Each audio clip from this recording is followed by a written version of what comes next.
Baby, I ain't never been good in math. I usually use my fingers to subtract or add. But something I know is greater, and I don't need no calculator, and that's a fact. 'Cause as long as 1 + 1 will equal 2, that's as long as I've been needing you.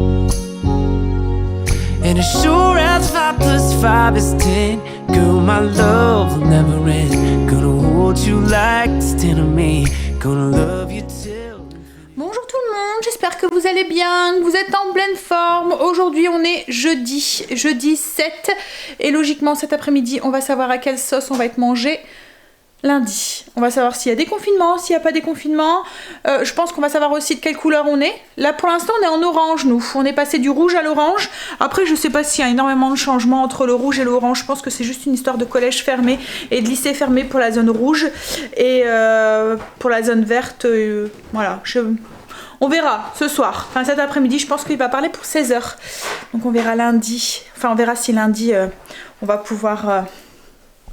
avoir un petit peu plus de liberté.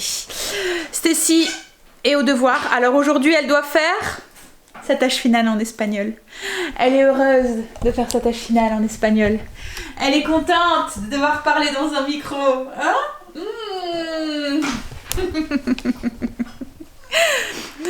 Bon, alors, quoi de prévu aujourd'hui? Au niveau du ménage, j'attends la Kangel sorte de la salle de bain pour pouvoir aller attaquer. Ma zone aujourd'hui, donc la zone de la semaine c'était salle de bain buanderie salle de bain buanderie WC, oui. Et aujourd'hui je m'attaque à la salle de bain. Je voudrais faire tout ce qui est au niveau du vasque, mon meuble qui tient le vasque, le vasque, les brosses à dents, enfin désinfecter les brosses à dents, etc. etc. Faire l'intérieur du meuble aussi. Et voilà ce que je vais faire aujourd'hui. Au niveau du repas, ce midi c'est tarte au maroilles. Ça va sentir bon dans la maison. Ça pue mais c'est bon le maroilles. Donc tarte au maroilles.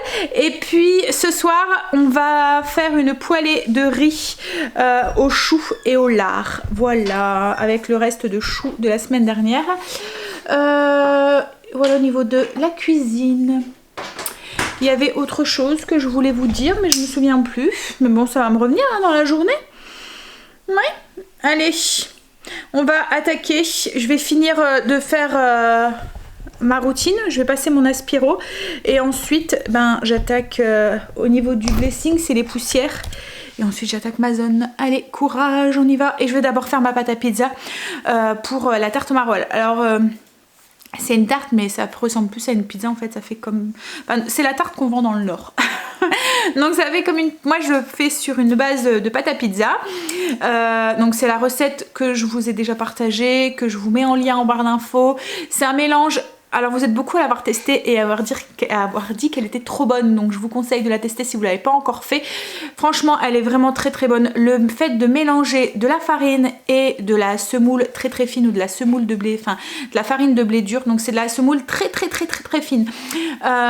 Et ben je sais pas, ça apporte de la légèreté à la pâte. Vous avez une pâte bien gonflée. Alors si vous l'aimez plus épaisse, vous pouvez comme nous, je la coupe en moins quoi en fait. Je fais moins de pizza avec une pâte, mais voilà, elle gonfle bien, on a une pâte bien moelleuse, enfin voilà. Si vous l'aimez plus fine, vous l'étalez plus finement quoi en fait, voilà. Mais franchement elle est vraiment top. Donc je vais faire ça, je vais déjà faire mon pâte à pizza comme ça elle aura bien le temps de lever et ensuite on n'aura plus que la garniture à faire. Mais vous allez voir c'est très très simple à faire. J'ai l'impression de marcher un petit peu au ralenti moi ce matin. Allez, on va prendre son courage à deux mains. Yip. En fait en ce moment je vais coucher tard et du coup j'essaie de pas me réveiller trop tard, mais je suis... Voilà, manque de sommeil. Stacy dans son espagnol. Elle a du mal. Hein chérie? Bon, deuxième café de la journée. Je vais le finir et puis je vais attaquer les poussières. Voilà. Et ensuite je ferai la salle de bain. Je vous dis, j'ai pas de courage ce matin. En fait, c'est même pas le pas de courage, c'est que... Si, je n'ai pas le courage. J'ai envie de rien faire. Mais il faut en faire un minimum. Alors on y va. À la vôtre. Allez, courage.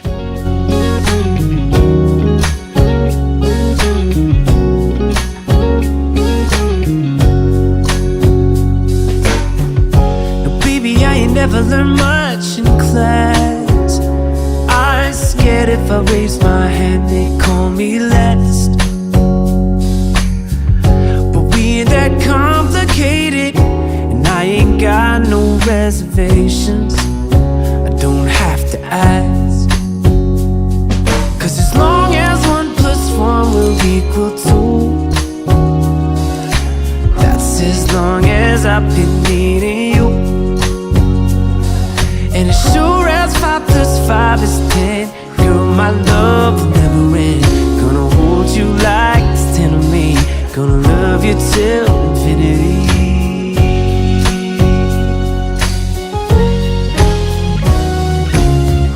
Now it ain't bad love that we don't add up when this life tries to divide us.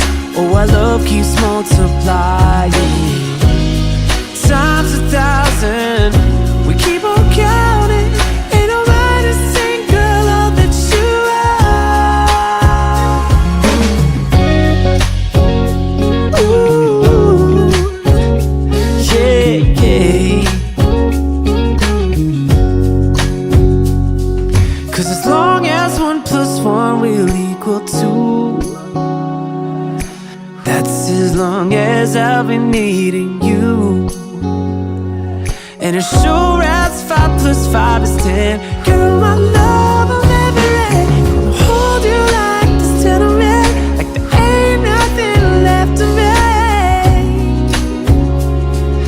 I love you till infinity.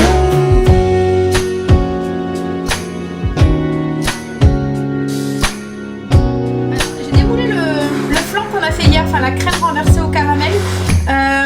Alors il est un petit peu en train de se fissurer parce que j'ai pas un plat adéquat. Il me fallait un plat qui soit un peu creux pour récolter le caramel, mais assez plat pour pas déformer en fait mon flan, mais j'en avais pas. Donc du coup voilà, il est un petit peu incurvé, donc du coup voilà, il s'est écarté un tout petit peu.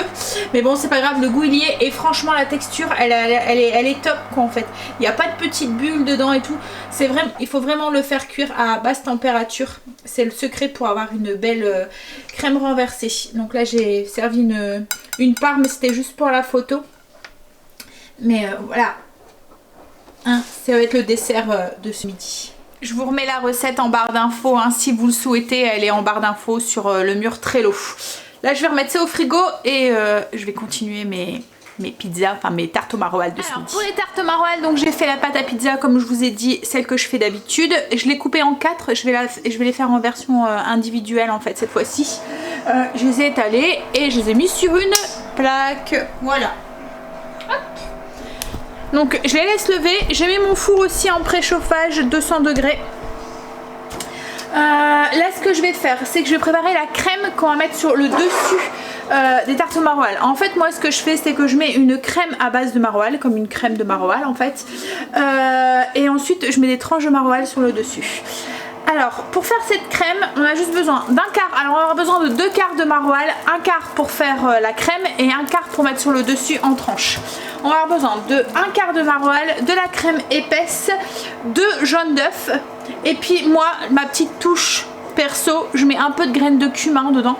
Le cumin et le maroilles ça va super bien ensemble, c'est super bon. Voilà, mais après c'est optionnel, vous n'êtes pas obligé d'en mettre. Un peu de sel, pas trop parce que le fromage est déjà bien salé, un peu de poivre si vous le souhaitez. Et va falloir que je fasse des meringues ou quelque chose pour utiliser mes blancs d'œufs. Parce que cette semaine j'ai fait pas mal de recettes avec des jaunes d'œufs et j'ai pas mal de blancs du coup. Je vais chercher des œufs et puis on va pouvoir s'y mettre. Ce que je vais faire aussi, c'est que je vais enlever la... Waouh. Je vais enlever la croûte du maroilles pour celui que je vais mettre, que je vais faire la crème en fait. Le fait d'enlever la crème aussi, enfin le fait d'enlever la croûte du maroilles, ça va faire aussi qu'il sera un petit peu moins fort aussi si vous avez peur ou si vous n'aimez pas trop le maroilles trop fort. Voilà. Donc je vais le couper j'enlève la croûte comme je vous ai dit. Je le coupe, je le mets dans le bol d'un robot mixeur. Alors moi j'ai pas tout enlevé la croûte, j'ai enlevé juste sur le contour. Elle est comestible hein, la croûte, le seul truc c'est que c'est, comme je vous dis, ça rend le fromage un peu fort. Mais nous ça nous dérange pas. Hein? Hop, alors je mets dans le bol du robot. Et on va ajouter 100 g de crème épaisse. Et ensuite, on ajoute nos 2 jaunes d'œufs. Alors heureusement, le maroilles, ça n'a pas le goût de ce que ça sent. Hein. Voilà, c'est... Si vous n'avez jamais goûté à cause de son odeur, voilà, goûtez. Et cuit, ça passe mieux que cru aussi. Bon, après, nous, ça fait partie de nos habitudes. Donc, hein. Mais je pense qu'on a tous dans chaque région un fromage comme ça un peu fort qui sent fort. Hein, parce que voilà, il y a les poises qui sent fort, il y a quoi comme fromage aussi. Le roquefort en soi, voilà, hein, c'est aussi pas très... quand on sait ce que c'est le bleu. Hein. Mais voilà, c'est bon. Hop, alors je mets mes 2 jaunes et ensuite bah, on vient mixer. Pour avoir une petite crème, je vais me laver les mains parce que entre le jaune, le blanc d'œuf et le maroilles, on obtient une crème plus ou moins lisse. On ajoute du coup un petit peu de graines de cumin, comme je vous ai dit, c'est optionnel. Hein. Hop là. Le sel, moi je vais pas en mettre parce que je trouve que le fromage est assez salé. Et j'ajoute un peu de poivre. Et on remixe un petit peu. Et c'est déjà pratiquement fini puisqu'après on aura juste à étaler cette crème sur les fonds de pizza, les fonds de pâte et rajouter des tranches de maroilles sur le dessus. Alors ensuite on vient répartir du coup la crème sur les fonds de tarte et on vient l'étaler en laissant un petit centimètre au niveau du bord, un peu comme une pizza quoi en fait. Voilà, donc après je répartis des petits morceaux de fromage, enfin des tranches de fromage. Ce que je fais c'est que j'ai coupé l'entame du fromage et pour pas avoir le côté avec que la croûte quoi en fait. Et ensuite je coupe des petites tranches. Donc là j'en ai mis que 3 parce qu'il y en avait que 3 qui passaient, c'est des tartes individuelles. Mais bon de toute façon là où il n'y a pas de maroilles, il y a la crème au maroilles. Donc du coup ça a le goût du maroilles quoi en fait. Hein. Là ça part au four. Donc le temps ça dépendra de l'épaisseur, de la taille de votre pâte à pizza, de la taille de votre pizza, enfin de votre tarte. Donc jusqu'à ce que ça soit fondu et un peu doré sur le dessus. Voilà, une petite vingtaine de minutes. Je sais pas vous, mais moi j'ai l'impression qu'il y en a qui n'ont pas changé de chaussettes là depuis le début du confinement là. Hein. Oh, c'est qui a pas changé ses chaussettes depuis le début du confinement? Il y a Greg qui vient d'entrer et me fait oh ça pue. Mais comme je lui ai dit, c'est toi qui l'as réclamé ta tarte au maroilles, donc non, mais Stécie elle vient de dire ça pue mais ça sent trop bon en fait. Je vous les montre, je les ai sortis du four. Voilà, du coup ce que ça donne, elle donne trop envie. On a fini de manger, petit café. Et puis je vais répondre à vos commentaires, mettre la vidéo en ligne. Greg va faire une petite sieste, ensuite t'as dit que t'allais au potager. Il va profiter du beau temps. Et moi je vais voir après, peut-être pour faire des meringues. Et puis autre chose, parce que j'ai vraiment beaucoup de blanc d'œuf. Je vais voir. Mais déjà les meringues ça va occuper mon four. Donc on va déjà faire les meringues et puis après on verra ou inversement. Enfin je verrai. Mais bon, je ferai un truc avec mes blancs d'œuf cet après-midi. Allez. Oh là là. J'ai mal dormi cette nuit. J'ai répondu à vos commentaires, j'ai mis les vidéos en ligne, donc là du coup je vais me mettre en cuisine et avant de faire mes meringues, je vais faire style comme des petits financiers mûres, framboises, enfin mûres et puis amandes, enfin ça va faire un peu comme des fondants. Ouais, ça ressemble un peu à la recette des financiers aussi. Alors là, moi je vais mettre des mûres, mais vous pouvez très bien mettre des framboises aussi hein, si vous voulez, ou des groseilles ou des fraises, parce que, ou même des pépites de chocolat si vous le souhaitez. J'avais des mûres moi au congélateur, c'est des mûres sauvages, c'est des mûres que Greg et moi on avait cueillies. Voilà, que j'avais mis au congélateur. Donc du coup, comme je vous ai dit, vous pouvez les remplacer si vous voulez, vous pouvez même mettre des fraîches si vous le souhaitez. Au niveau des autres ingrédients, on a besoin de beurre fondu. Donc là j'ai, que je vous dis pas de bêtises, mais je pense que c'est ça, 140 g de beurre fondu. Là j'ai 4 blancs d'œufs. En fait, je les avais mis, j'ai pris la moitié de mon pot, donc à mon avis il doit encore m'en rester 4. J'en avais vraiment beaucoup, je voulais pas les congeler. Donc du coup 4 blancs, ça fait à peu près 140 g de blanc d'œuf. 100 g de sucre, vous pouvez en mettre un peu plus, vous pouvez monter jusqu'à 150 si vous le souhaitez. Nous on aime les gâteaux pas trop sucrés.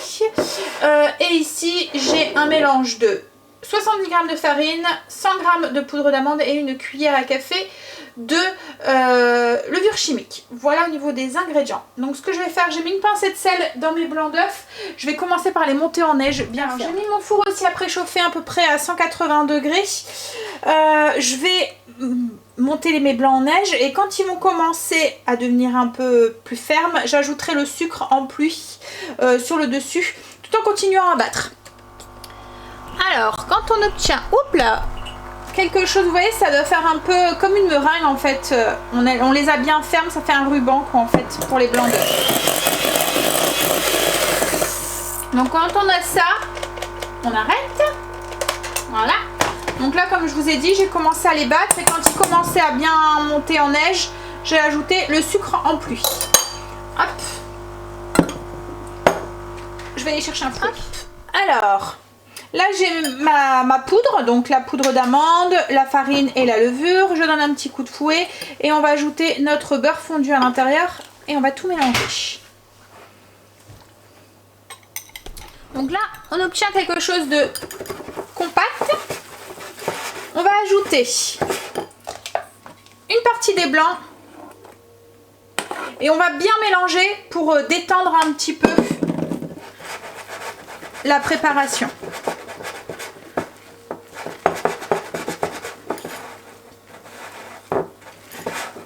Une fois que c'est bien mélangé, qu'elle est détendue, on va ajouter du coup plus délicatement le restant des blancs. Donc là moi ce que je vais faire, c'est que je vais faire l'inverse. Je vais tout mettre dans ce plat là. Et puis aller avec la maryse délicatement en soulevant la préparation. Pour garder les blancs en neige, pour garder la légèreté en fait des blancs en neige.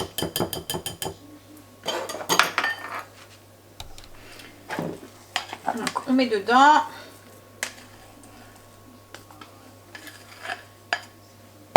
Et on y va en soulevant la préparation et en tournant le plat délicatement.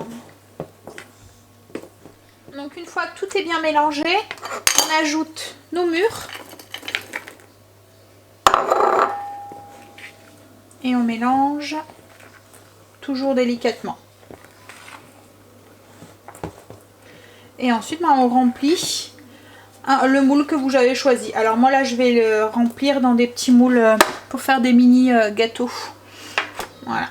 Mais vous pouvez le mettre dans un grand et le couper ensuite ou faire dans un moule à gâteau normal quoi. En fait c'est à vous de choisir. Il faudra peut-être juste adapter au niveau de la cuisson ensuite. Donc une fois que vous avez rempli votre moule à gâteau, enfin le moule que vous avez choisi, on met un petit peu d'amande effilée sur le dessus et ça part au four. Alors comme je vous ai dit, il va falloir ajuster le temps de cuisson. Si c'est un grand gâteau, 25-30 minutes. Si c'est plus petit comme là, moi je pense que 15 minutes ça devrait être suffisant. Il faut que en fait quand vous enfoncez un couteau, ça ressort sec et que le gâteau soit un petit peu doré. Je vous dirai combien de temps je les ai mis. J'ai sorti les petits gâteaux du four, je les ai démoulés, ils sont ici. Alors ça fait vraiment texture petit gâteau, hein. Ça fait pas texture du financier. Hein. Tout à l'heure je vous ai dit au niveau des ingrédients c'est pratiquement les mêmes mais la texture elle est différente. Et là j'ai fait mes petites meringues. Donc j'en ai fait des natures, donc les blanches. Et j'en ai fait à la cerise. Donc j'ai juste ajouté du colorant rouge et de l'arôme cerise griotte dedans. Voilà. L'arôme cerise, si vous voulez savoir où est-ce que j'ai trouvé, j'achète chez Cerdelier. Le lien est en barre d'infos si vous voulez du magasin. En fait c'est un magasin, c'est un grossiste pour tout ce qui est pâtisserie, etc. etc. Pareil pour la douille que j'ai utilisée, elle vient aussi de Cerdelier. C'est une grosse douille, je vais vous la montrer, elle est sale hein, par contre. Hop. Alors est-ce que vous allez voir, voilà, c'est une grosse douille cannelée comme ça. Hop, voilà. Et en fait là je viens juste poser ma douille et une fois que j'ai mon étoile qui se forme, je soulève. C'est vrai que j'aurais peut-être dû vous montrer comment je le faisais. Mais bon, c'est assez simple. Hein. Et puis après, c'est un Voilà, on appuie et on soulève. Au niveau des ingrédients, pour les meringues, moi je pèse un blanc de... Je pèse mes blancs, voilà ce que j'ai quoi en fait. En sachant qu'un blanc c'est à peu près 35 grammes. Ça dépend les œufs. Les œufs moyens, on va dire, c'est 35 grammes. Les petits œufs, c'est 30 grammes. Le gros, c'est 40. Donc, je fais une moyenne de 35 grammes. Je pèse du coup les blancs que j'ai. Je divise par 35. Comme là, ça m'a donné 3, quelque chose. Et du coup, je sais qu'en fait, j'ai presque 3 blancs d'œufs. Enfin, j'ai un peu plus de 3 blancs d'œufs. Et ensuite, je multiplie du coup ça par 60. Donc du coup je fais 3 fois 60, là ça me faisait 180 grammes de sucre pour les blancs d'œufs. En fait je mets 60 grammes de sucre pour un blanc d'œuf. Voilà, tout simplement je monte mes blancs en neige et quand ça commence à monter en neige, j'ajoute mon sucre. Et je bats jusqu'à ce que j'ai une texture, comme vous avez vu tout à l'heure, en fait c'est pratiquement la même texture, enfin c'est la même texture, un peu collante mais qui se tient. En fait quand vous faites le bec, quand vous soulevez, que vous avez votre bec, il se tient en fait, il s'effondre pas. Voilà. Et ensuite le truc pour les meringues, c'est comme la dernière fois avec le Palanova, une cuisson à basse température longue. Voilà. Alors nous on aime les meringues... croquante mais à l'intérieur encore un petit peu vous voyez. Donc du coup ce que je fais c'est que je les fais cuire 1h30 et ensuite j'éteins mon four et je laisse à l'intérieur du four jusqu'à ce qu'elles soient bien sèches. Après de toute façon elles vont sécher au fur et à mesure parce que ça se conserve très longtemps en fait hein, les meringues avec le sucre qu'il y a dedans ça se conserve très longtemps. Donc elles vont sécher au fur et à mesure du temps. Au plus vous allez les garder au plus elles vont devenir sèches quoi en fait aussi. Allez, ça va au four. Et en fait j'en ai fait des natures aidées à la cerise parce que la cerise à mon avis ils vont les manger comme ça. Par contre les natures ils vont sûrement faire des étolness avec, enfin on va sûrement faire des étolness avec, alors je sais pas si vous connaissez les étolness, c'est donc on prend des meringues, on les émiette dans une verrine quoi en fait. Au-dessus vous mettez de la chantilly et des fruits. Voilà tout simplement. Ça fait un peu comme le Palanova en fait. Non, je le dis mal encore une fois. Pavl,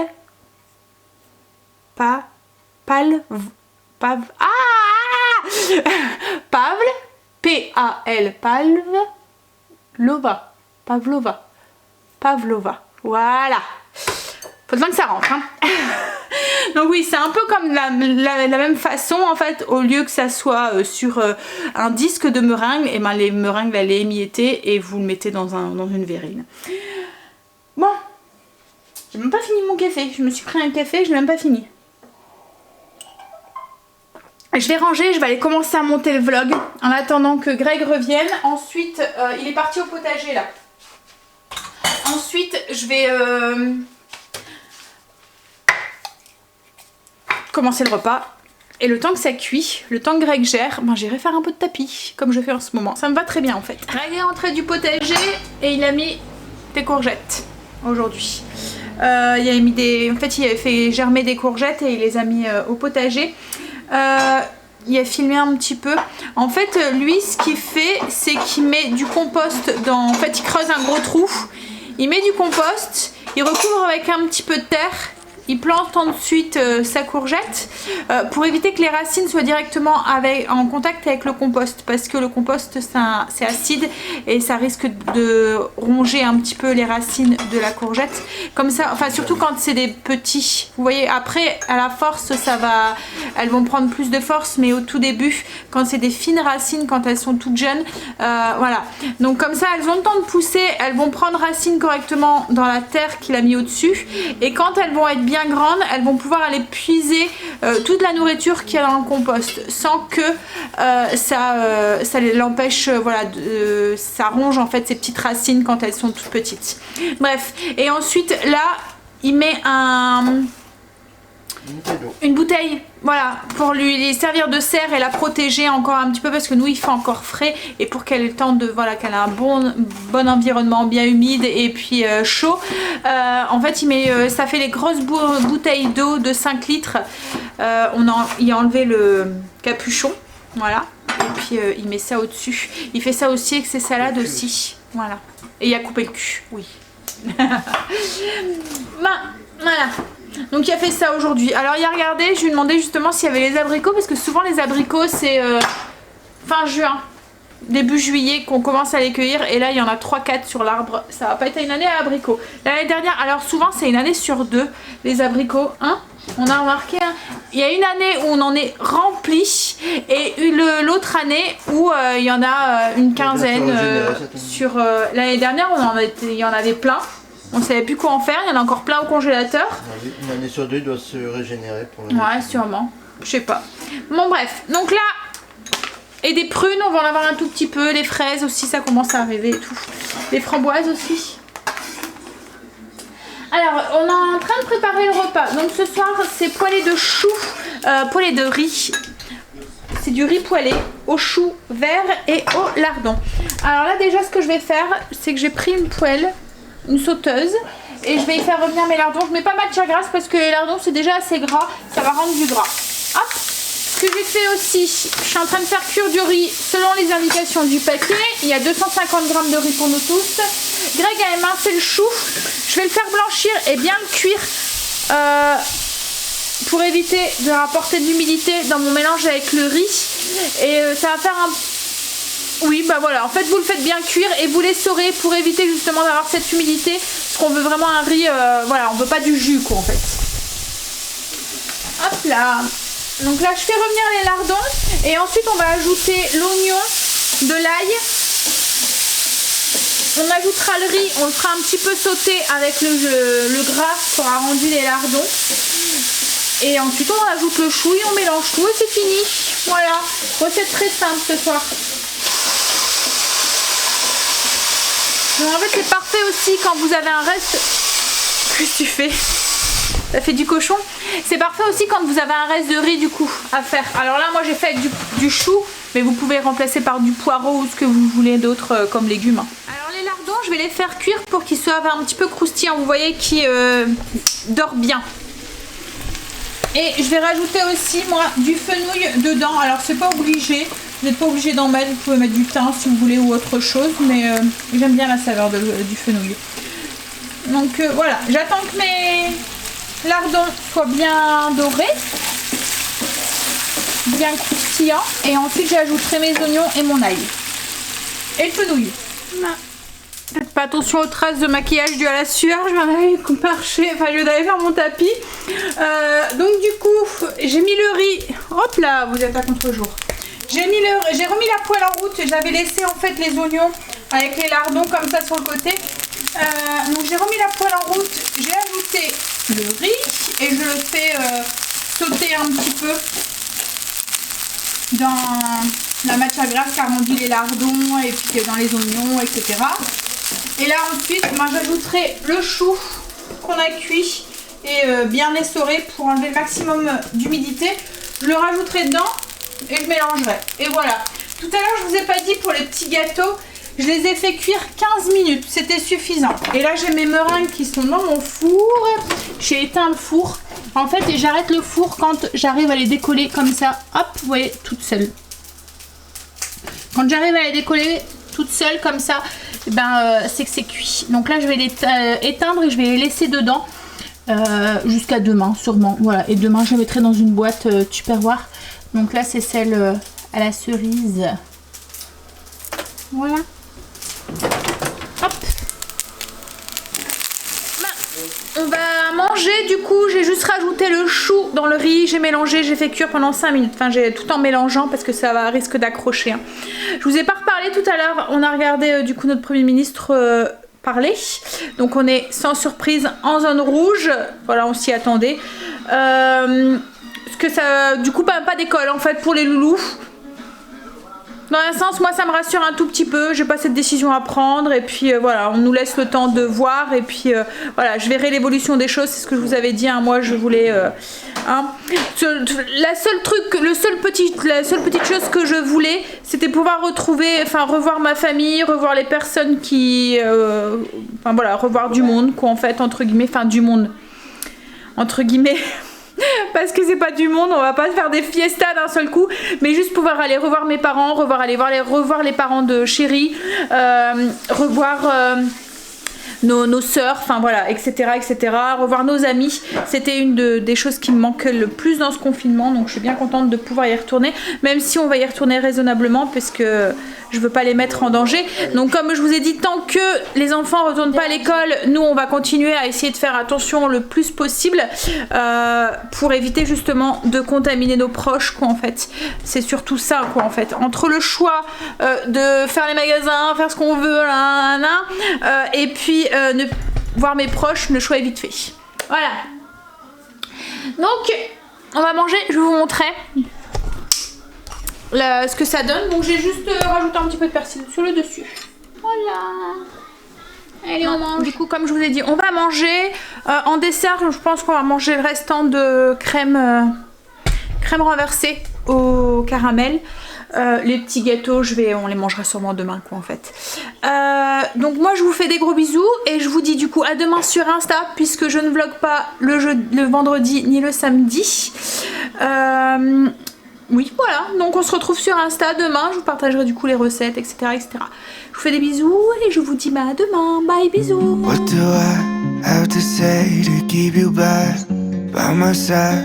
Heart is starting to liquefy. Need you here to tell me that I'll be